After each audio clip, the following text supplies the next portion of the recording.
Hello, everyone. Hello. Bom dia.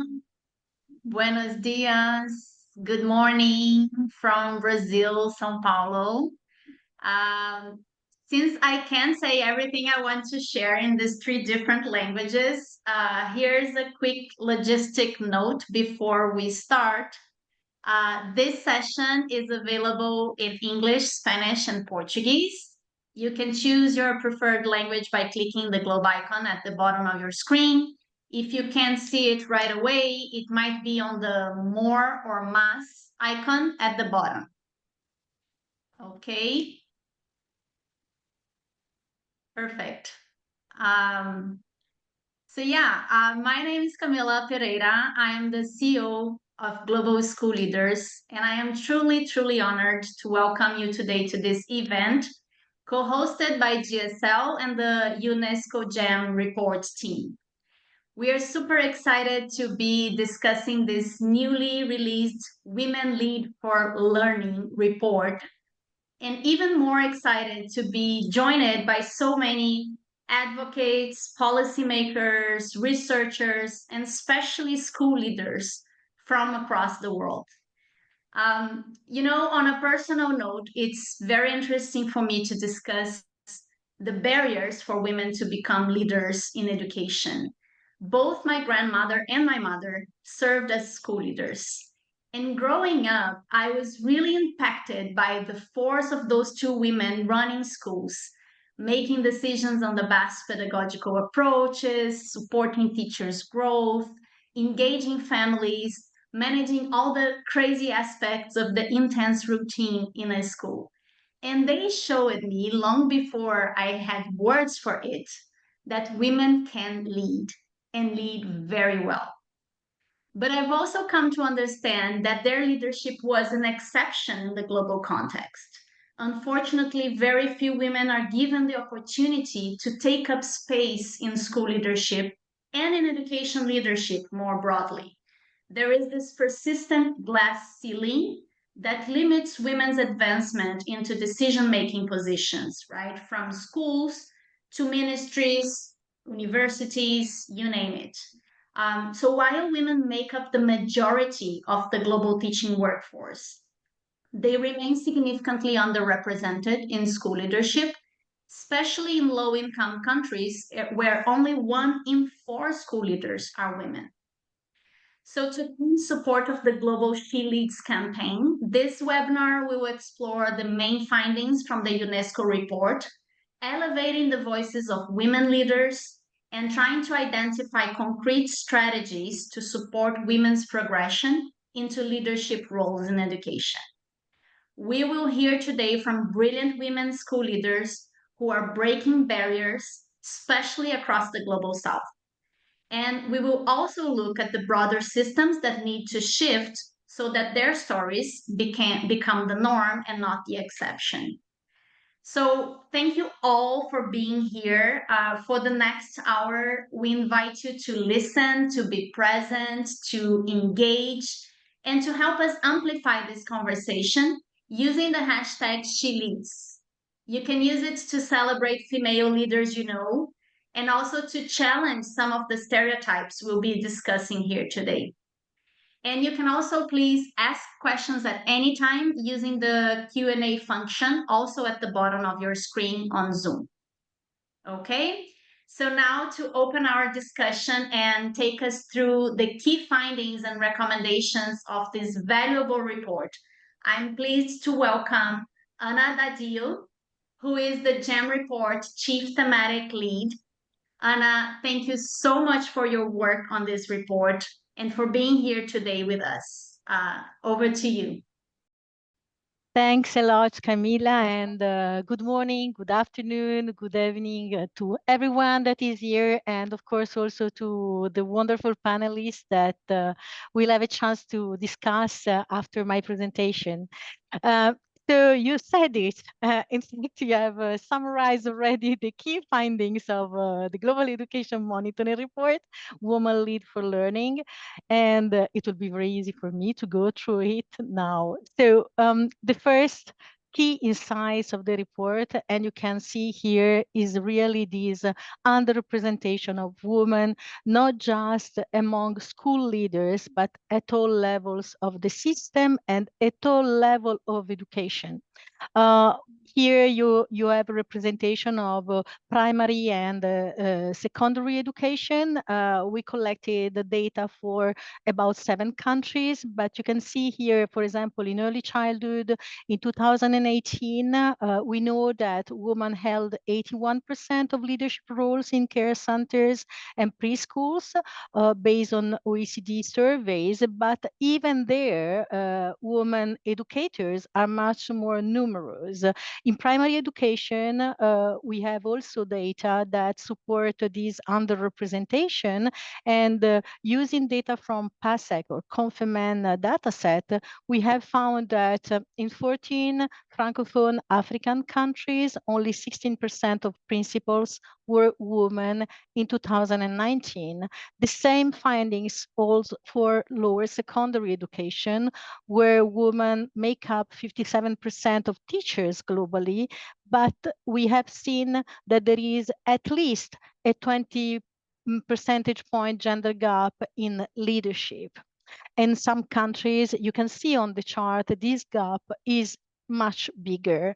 And in higher education, women are 45% of academic staff, but only 30% of leaders at the global level. And what does it mean? That we talk here about women that are presidents of university or dean, and so occupied the top leadership position. And if we look at in particular subjects, for example, in STEM, we see that only 19% of women hold top senior position in STEM across Europe. So this just to say that these also have each level of the systems, and the report also offers some insight for the system level, so women that work in ministries of education where also they are underrepresented, despite being the major part in teaching position. However, what we can see also is that even in politics, and we know this from headlines every day, that women are underrepresented. Leadership is therefore predominantly male. Only 27% of parliamentarians are women. Less than 1 in 3 education ministers are women. We have seen that building a database for the global report on leadership that we launched in October 2024 concerning 1,412 education ministers observed over the period 2010 and 2023. And this database has allowed us to look at the background characteristics, so to know the gender, age, education background, for example, but also doing some fancy calculation, computing the duration of office. And what we have seen is that despite they are a minority, women are more likely to stay in office longer than men over the period observed from 2010 and 2023. They are at least staying 4 months more than male ministers on average. And why this is interesting and important, because the impact of women is really there. It's significant. It's significant both in education institution and also in politics.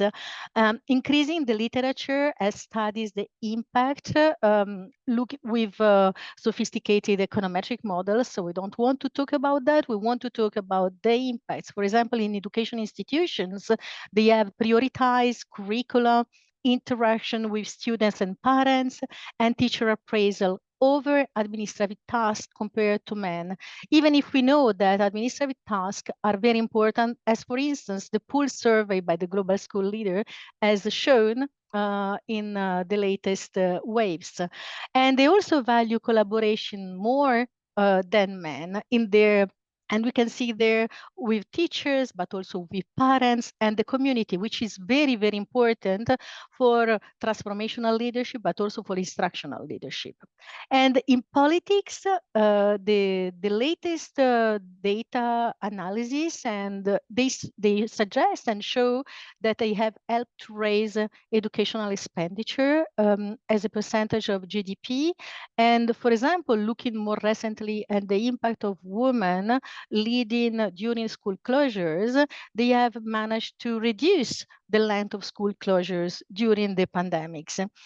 They have, moreover, and I think that's really something very important, women in politics prioritize family affairs, childcare, early childhood, and education during their mandates, making very positive strides and positive progress in education for the well-being of children, youth, and adolescents.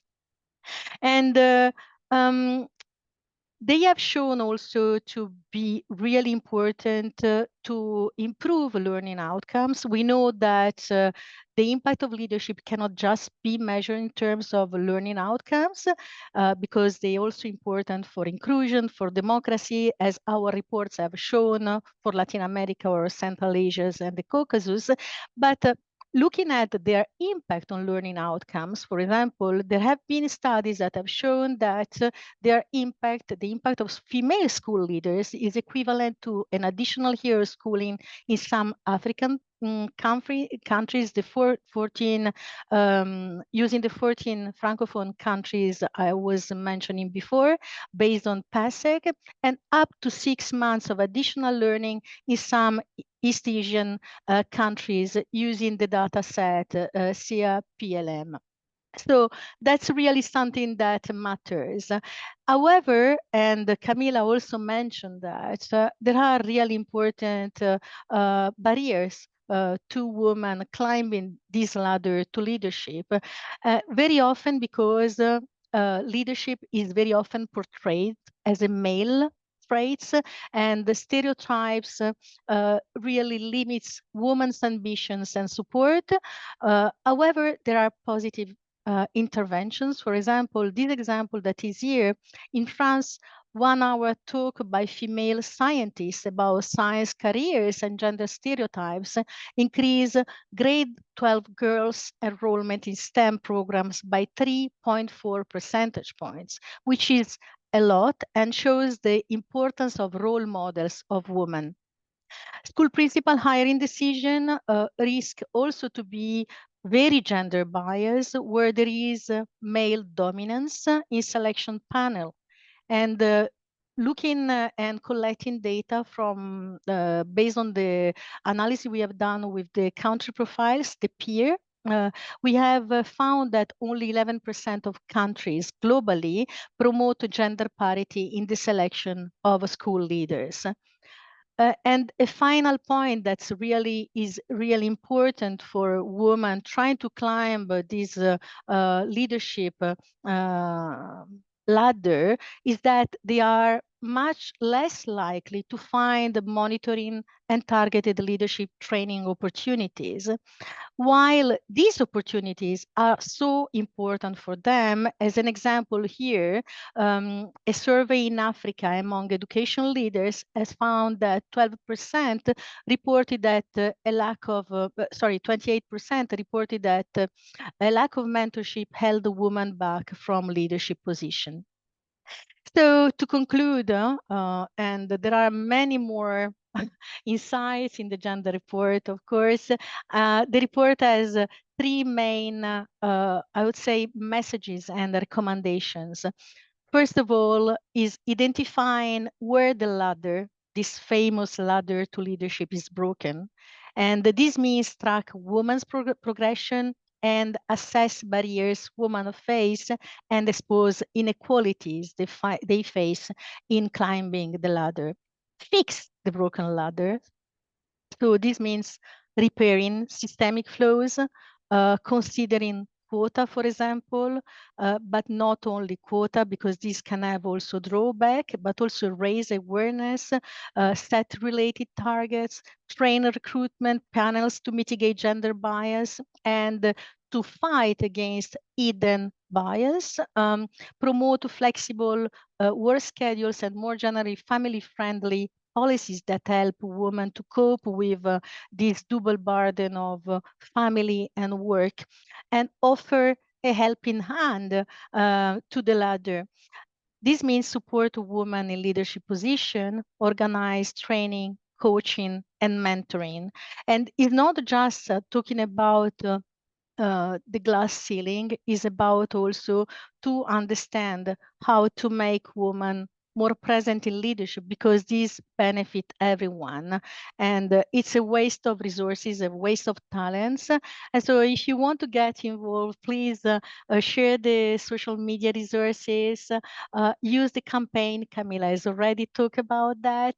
Celebrate female education leaders, and involve also us in this discussion. And if you want to take a look at this beautiful conversation that our Assistant Director General Stefania Giannini had on her experience, I think that's really great to celebrate female leaders. Thanks a lot.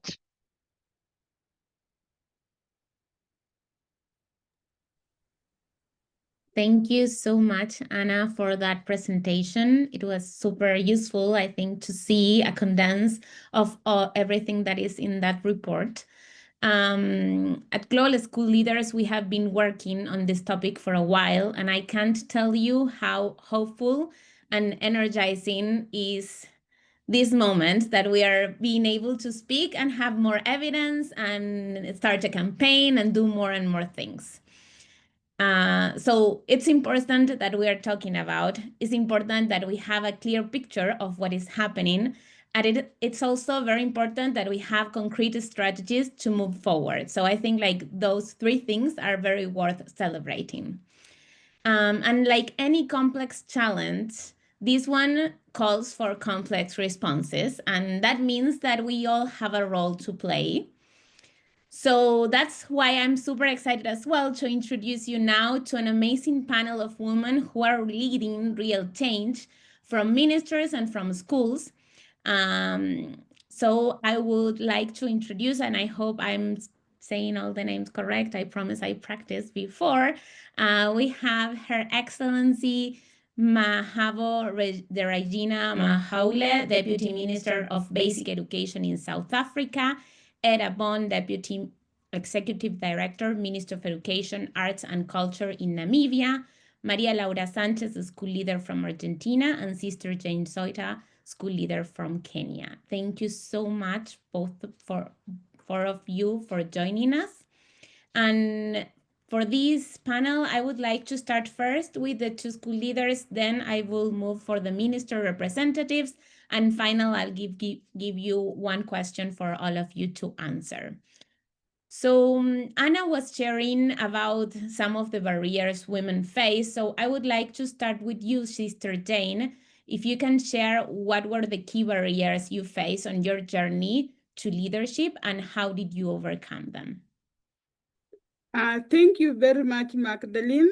I'm Sister Jane Soita, a school leader from Nairobi, Kenya, Starehe Girls Center. I'm passionate about my leadership at the school, despite the challenges that I faced to become one. So in summary, I'll be talking about three challenges.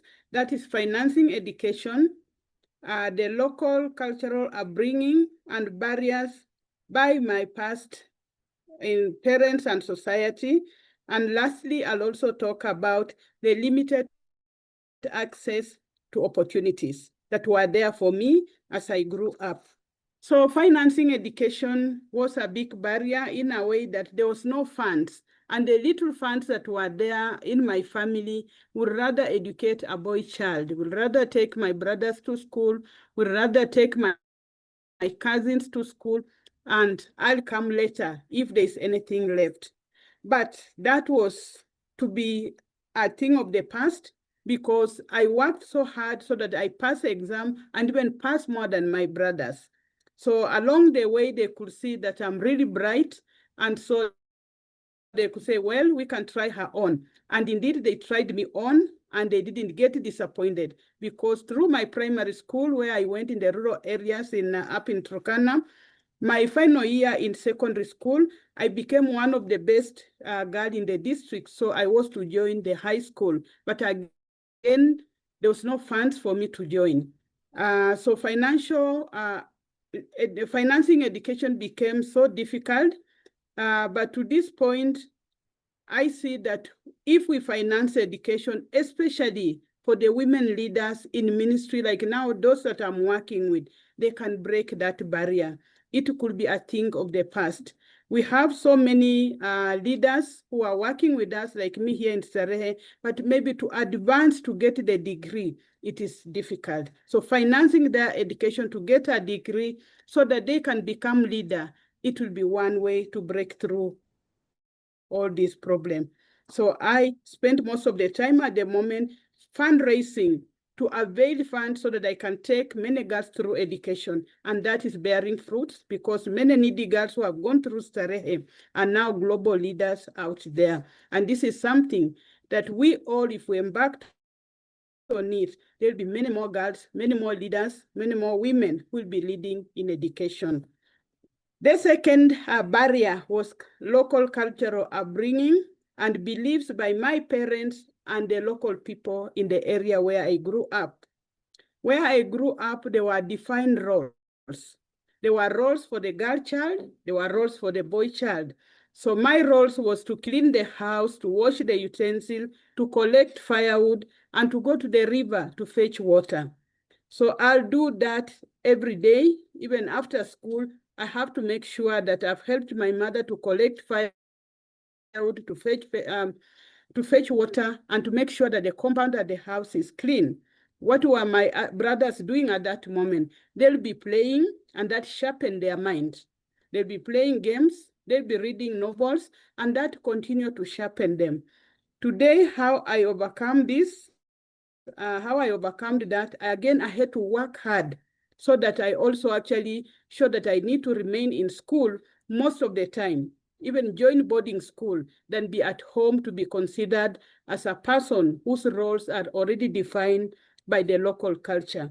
So I also want us to encourage, and I do this in the ministry where I am, I encourage women to work hard, and especially those aspiring to be leaders.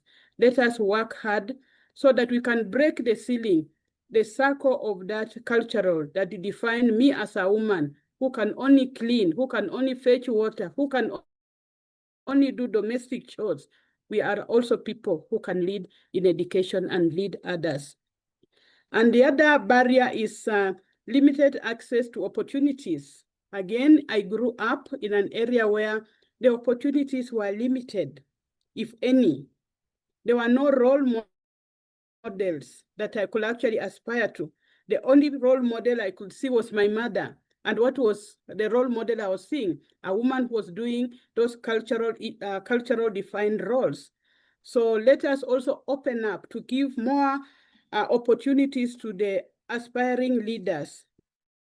Let us give them opportunity. Like today, I'm a happy woman leader because I'm here, I've been given this opportunity that is actually has opened up my eyes, that I can now also inspire other women. I can inspire the young ladies that I take care at the school. So let us give opportunity, because so many women live in the rural areas, live in the marginalized area where there are no opportunities, where there are no role models. But I want to believe that this program that she led, that has begun, it will open up our eyes, it will empower us, it will inspire us as we continue to inspire those leaders that we work with. Thank you. Thank you, Sister Jane. This was a powerful answer. Thank you so much for all the truth and for all the hope that you're bringing us. And thinking about the same question on the barriers, but on the other side, I'm wondering, María Laura, if you can share what inspired you as a young girl to decide to aim for leadership roles.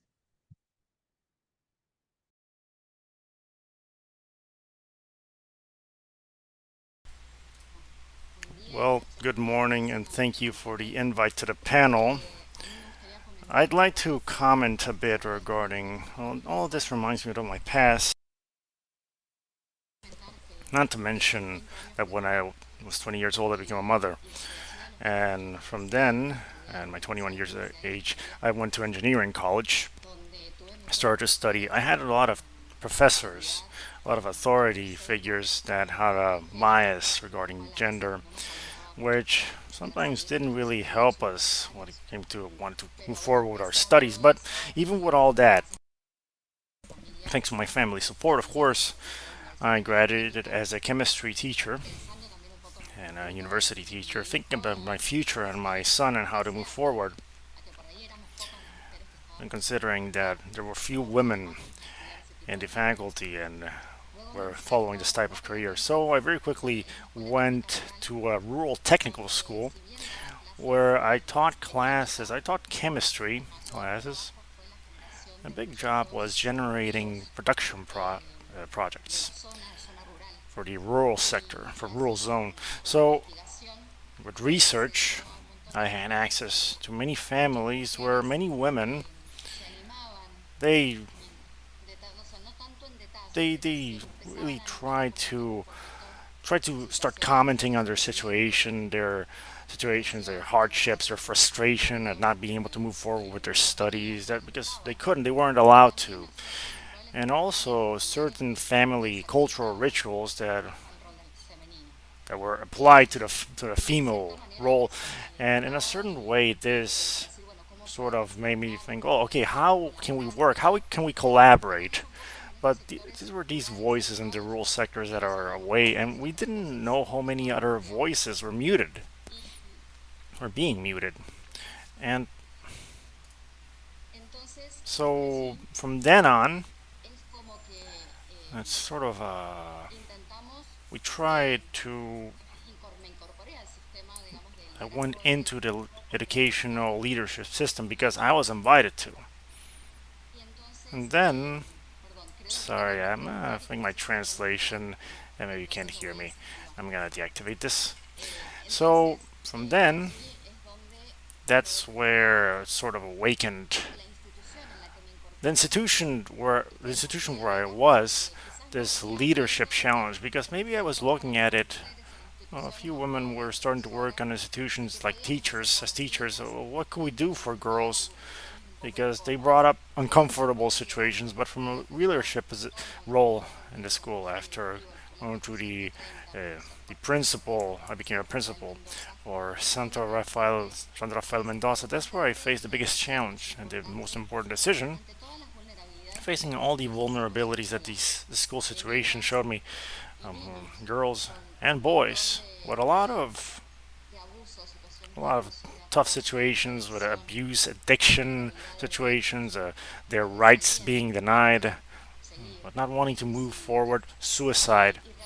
And really, this situation had a big impact on me. It really brought me to tears, and it made me think, okay, do I move forward or I go to leadership? That's where my passion for working for kids, for people that are having their rights denied, where they didn't go through a specific situation or a personal situation. It was the educational community, it's my surroundings. It was these young folks that we taught, and really, they were in a tough situation. They couldn't learn because they didn't have their rights. So we worked for the dignity. They didn't have their dignity. We worked for their dignity first, and then for their knowledge and their learning. And I think that what inspired me to work strongly in leadership was this situation for teenagers, for young people that, well, maybe today they can maybe will say that there are norms and there's a system that is in a certain way changing, and that I am thankful for this. I celebrate this. But still think that there's still a lot of ground to cover, and I think that the challenge that really inspires me to be in leadership is about fighting, actually fighting for the rights of kids, of young people, of girls, and really get rid of this gender bias situation that's no good for the society that we live in today. Thank you so much, María Laura, for sharing part of your story. I feel it's so important when we go through the data, but also when we hear the data talk, right? It's very different to hear your story and all of the stories of the women that we have in this panel, and not only the numbers that are there. So going back to the report, the new report calls for a better gender balance in education leaders, as we've seen and Anna presented. And I was wondering, Sister Jane, if you would like us to tell us, what do you think are the benefits from having more women leaders in education? Okay. Thank you, Magdalene. To me, I feel if there's so much benefit in having women leaders in education, because one, they take up the crucial role and responsibility of being role models for the upcoming and aspiring leaders so that they develop in their careers. For many years, especially in my own life, I have lacked role models because there are very few, and I could even see it in the report that has just been presented. There's small numbers of women in leadership. And so that means they have not been role models, people whom we can look at and also get inspired. So we'll encourage that we become more involved in education leadership so that we become role models for the young ones who are coming up, for those already aspiring to be leaders, that we become role models, not just with who we are in our papers, in our qualification, but with what we do. And that takes me even to my second point, because as women, we have that soft skills with us. We present the leadership in a variety of ways as mothers.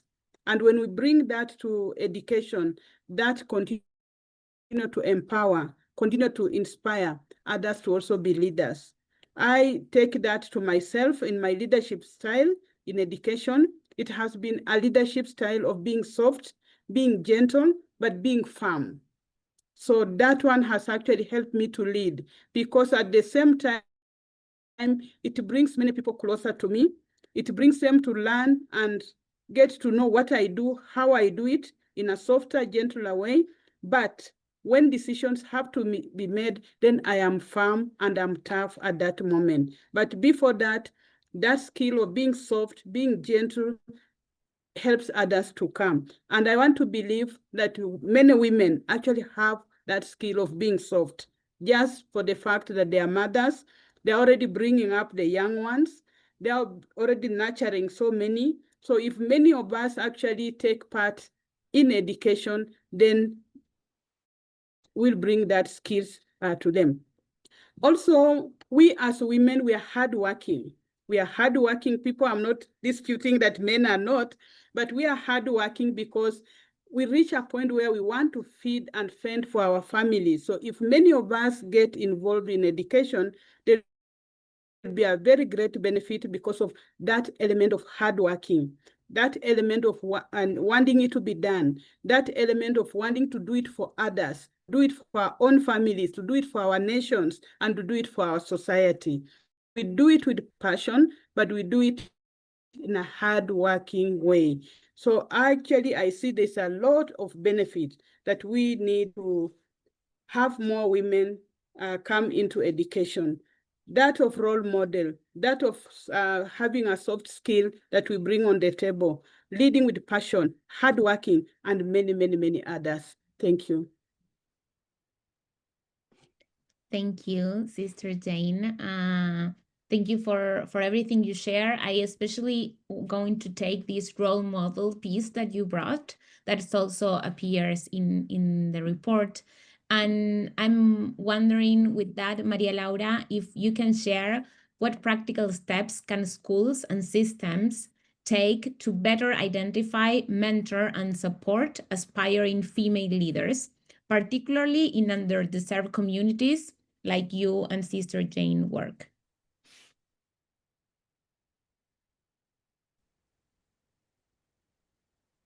Actually, how do we form practices that we can identify the leadership positions? I think that they don't show up on their own.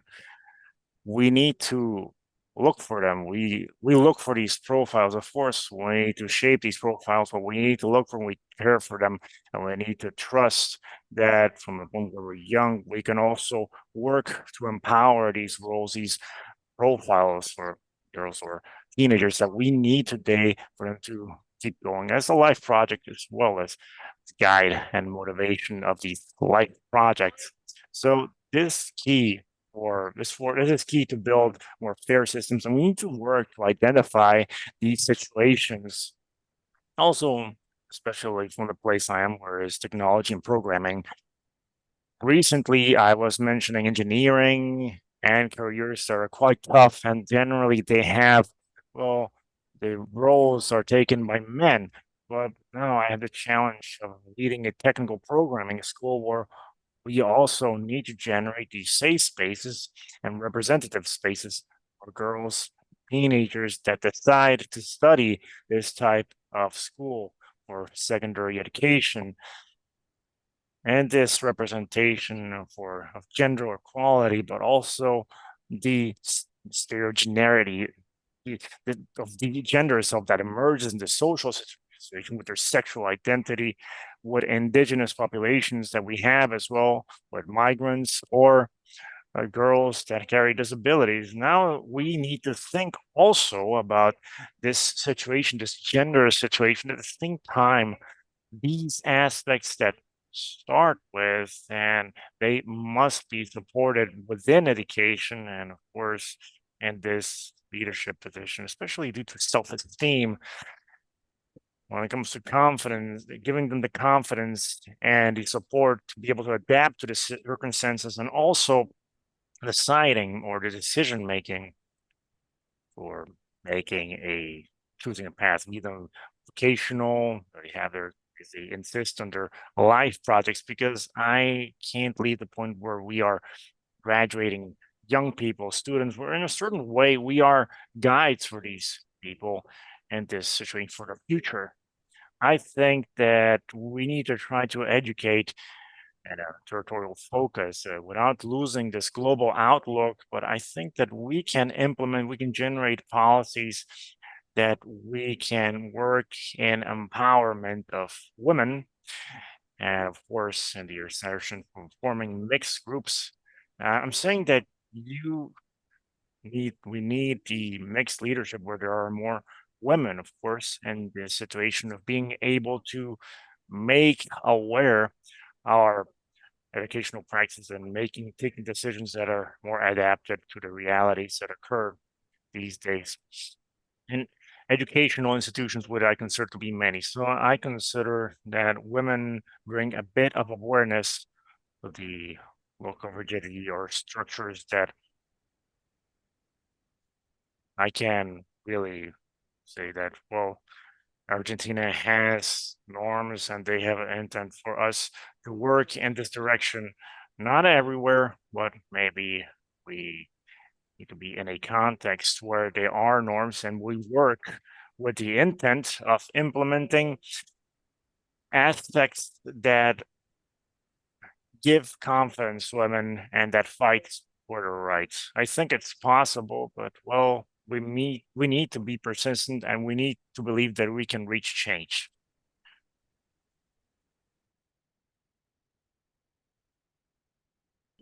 Thank you very much, María Laura. So now we heard some of the stories from the school leaders, and now I want to invite the ministry representatives to share their perspectives and their journeys. So I would like to start with representation. As we were talking, like a lot of women are not in the power positions at this moment, and the report shows that only 1 out of 4 education ministers have women in the past 15 years. So you are the exception.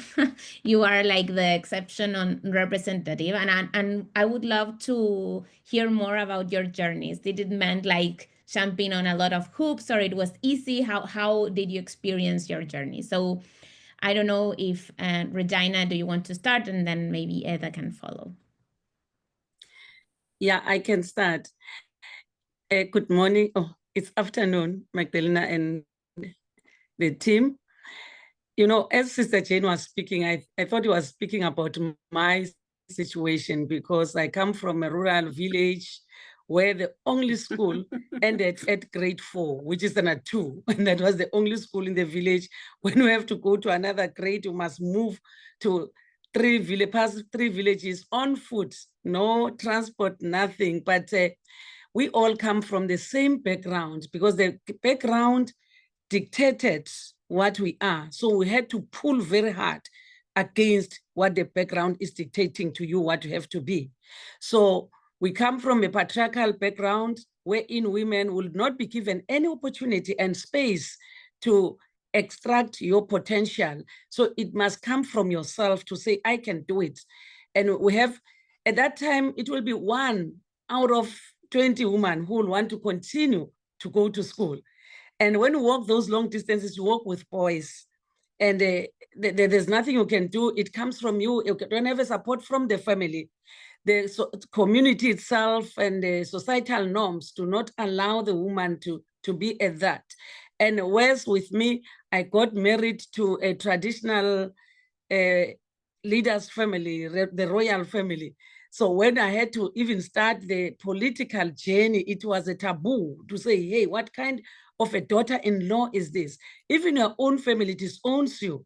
Your peers, your sisters-in-law, everybody will talk against you, that what you are doing is a taboo to the family. They've never seen it, so you must do it. So even the person you are married to must be strong to support you. So I was so fortunate that I was married to somebody who understood me, because I said, I want this route of politics. Though I'm a teacher by profession, but I participated in all the struggles because I grew up during the apartheid era in my country, South Africa. So I had to participate even in student politics. At that time, it was not fashionable, because at that time, anytime you meet the gun or whatever, so it would not be 5 women. It will be only 1 or 2 women out of 50 boys, even at school, when you are joining school politics. And when you come and practice as a teacher, again, starting unionism, which was not allowed in the country at the time. You participate, and it's only men that are standing on your way. And when they see that this woman has a potential, they will want to block you.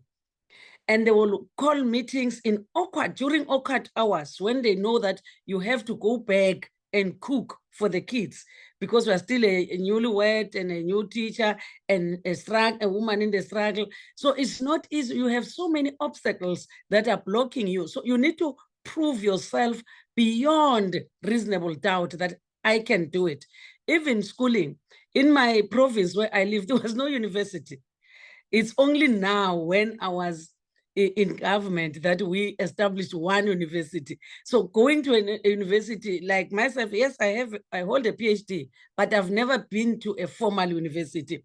I did all my studies through correspondence. You are a mother this side, you are a wife, you are a worker, you are a politician. You do all these things together, and all these things are barriers if you're not strong enough, if you don't believe in yourself, if you don't. So if you have an intrinsic self-motivation that will push you, not being pushed by anybody, like Sister Jane said, that you don't have a role model. Most of the role models are men. Otherwise, I'm a woman, so I can follow myself. Thank you.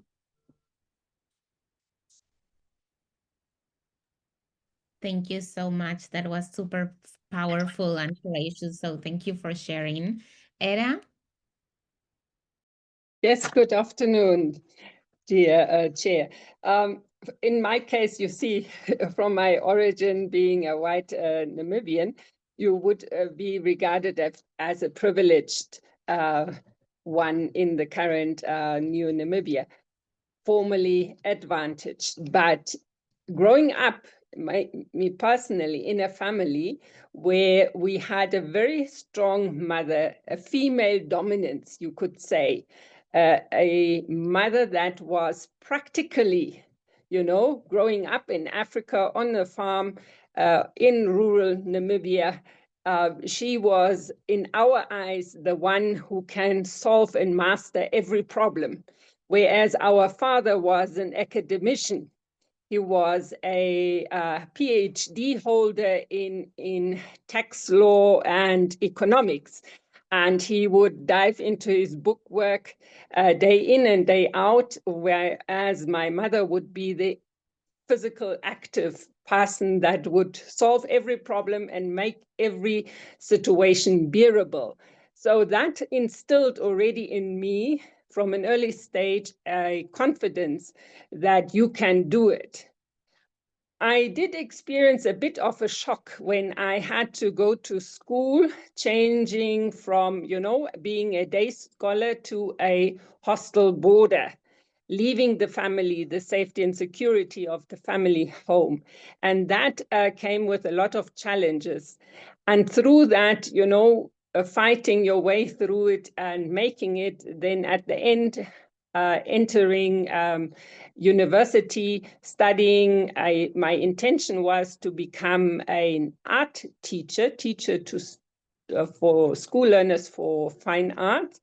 But I had a bursary, a study place, everything was sorted. And then a friend of mine said, why you would go to South Africa? That is the beginning 80s. You will not last in that, at that time, apartheid, and we in Namibia were raised, having been at a private school, more liberal, with a more liberal outlook.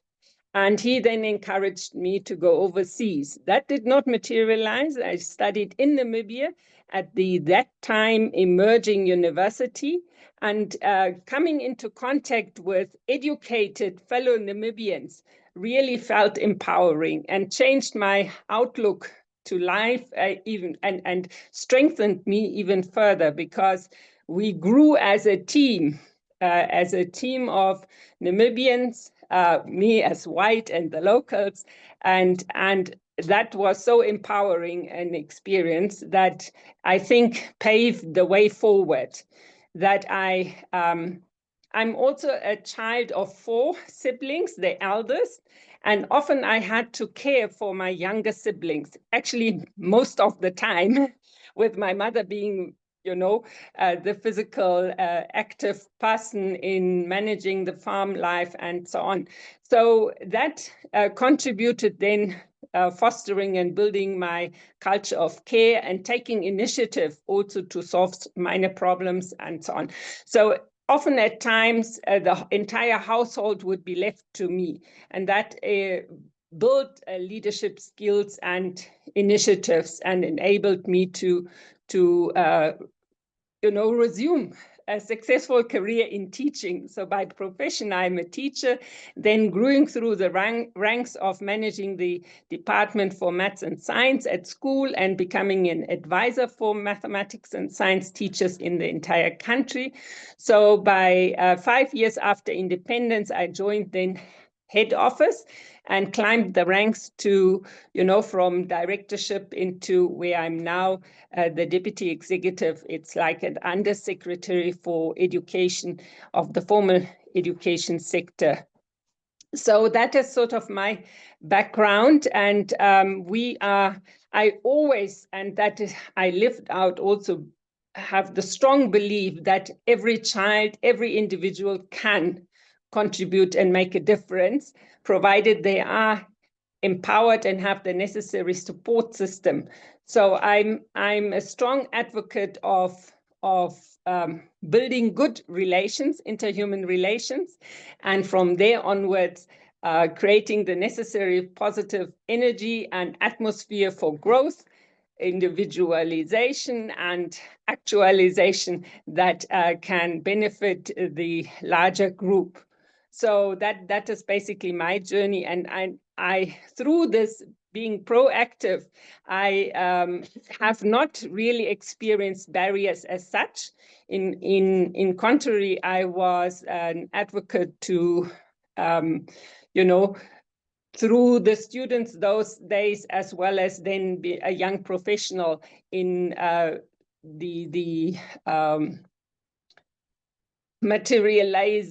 actualizing the removal of barriers.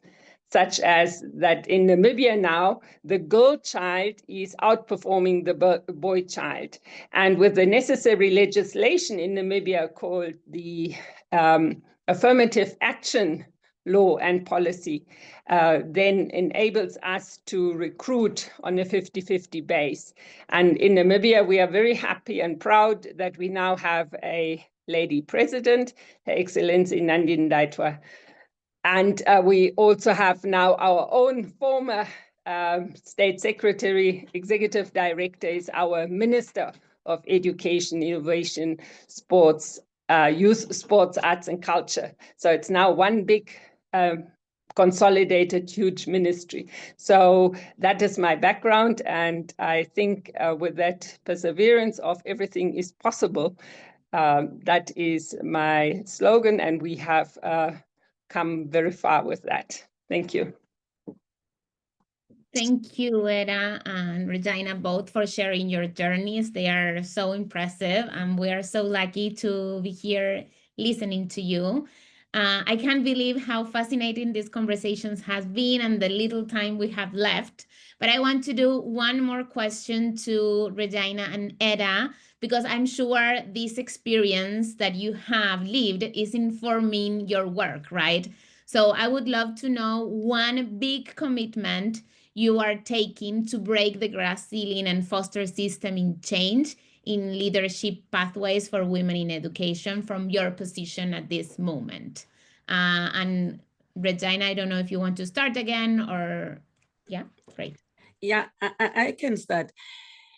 You know, like I said, taking the journey up to, in my area, I was the first principal of a school, of a high school. Again, when women were not, people could not believe in women, that women can be a principal. And I got in against the SGP that did not even recommend me that I be appointed because as a woman. So when you, if whatever I experienced, I told myself that I don't want any other woman to go through. Wherever I am, I make sure that I open a door for another woman. When I enter a system, I find that the system is male dominated. I make sure that the next employment, a woman must come in. I was a counselor some years back. I was an executive mayor. I was an MEC. I am deputy minister now. And which to me, deputy minister and minister, you're just doing the same work. And I was so fortunate that my minister before was a woman, minister of, even when I was minister of international relations, deputy minister of international relations, my minister was a woman. When I was deputy minister of basic education in the previous administration, my minister was a woman. And now, also now my minister is a young woman, younger, far younger, is equal to my daughters, but work well, very well together. So our country developed a strategy like that affirmative action, which we turned into an Employment Equity Act. So when we appoint in the Department of Education, we use that act because it speaks to giving advantage to the previously disadvantaged. And the previously disadvantaged are your women, all colors, women, young youth, and people with disabilities. So that's where we focus. And when we advertise, we indicate exactly that preference will be given. Then if we don't have such, it's only then that will go to the previously advantaged people. So if I can give you just in a minute stats where we are right now. Yes, we have a minister who's a woman, a deputy minister who's a woman, a DG who's a man.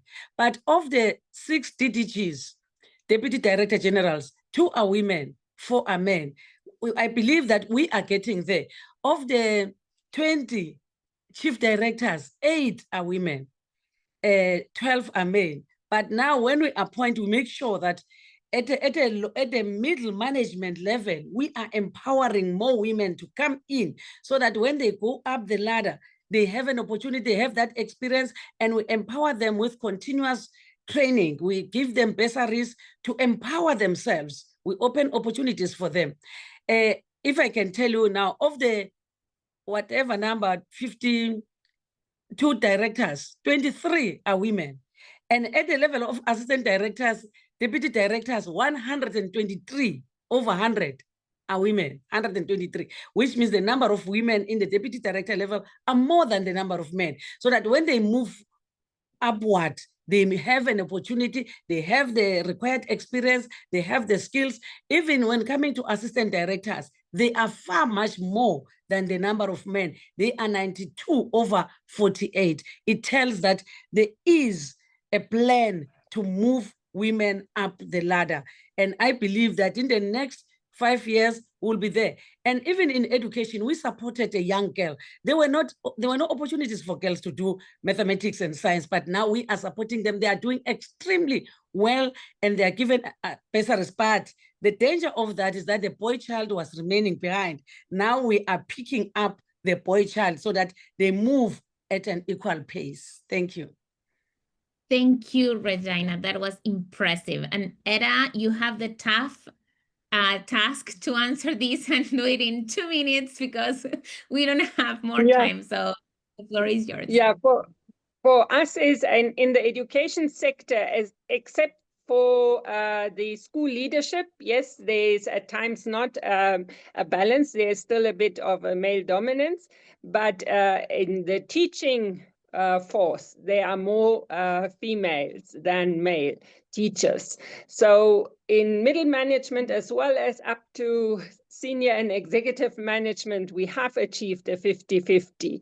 And so we will maintain that and see that through professionalizing the teaching profession, establishing a regulatory authority for teachers, that we will also not only uplift quality, but also create the necessary incentives for men to take up teaching positions, because the boy child needs also that identification, that role model to flourish. And therefore, our commitment in Namibia is towards the boy child, to continue uplifting the boy child as well through safe and conducive learning environments, especially also advocating for more sport and physical activity, as well as other extracurricular activities, strengthening arts, culture,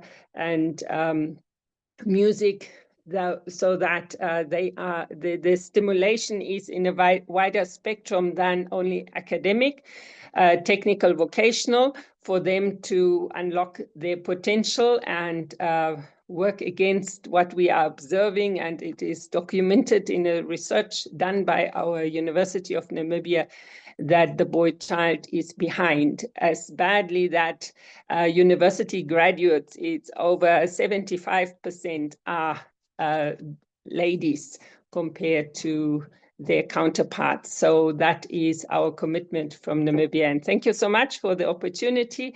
And thank you to all the other panel members as well and the organizers. It has been an incredible gift to listen to your journeys and wisdom. And I will pass it to Camila, everything that was amazing. Thank you, Reginah. Thank you, Edda. Thank you, María Laura. And thank you, Sister Jane. This has been an incredible gift to listen to your journeys and wisdom. And I will pass it to Camila so she can close the session. Thank you. Wow. Thank you, Maggie. And thank you, everyone. That was such an insightful presentation by Anna, synthesizing the key learnings from the GEM report on Women Lead for Learning. A big, big thank you again to our partners at the GEM report for generating and sharing such important evidence on school leadership with the world. Thank you. And what a gift to hear this powerful panel now, reflecting on the report data through the lens of their personal experiences as women leaders. Sister Jane, María Laura, Reginah, and Edda, I admire you, and I thank you for your leadership. Really, thank you. As Maggie said, at Global School Leaders, we are deeply committed to supporting school leaders in fostering gender-responsive leadership and also in increasing female representation in leadership roles. So we hope this work makes it easier for young girls and women to lead, and that they don't have to overcome so many barriers to become powerful leaders like you. A special thank you today as well to everyone who joined us live. I saw the list of participants, hundreds of friends and partners from all across continents, researchers, policymakers, education leaders. Many of the questions you shared were answered on the chat by the GEM Report team. Thank you for that. And we will continue this conversation also on social media. So it's truly encouraging to see strong engagement around this topic. And as we close today's discussion, here are a few ways you can continue to engage in this conversation. So please share the 2025 Gender Report with your network. The link is here and in the chat. Speak up and challenge the stereotypes using the She Leads hashtag. Celebrate female education leaders you know. This is important. And mentor young girls who aspire to lead. Thank you all so much for joining us today for this conversation. Have a wonderful rest of your day.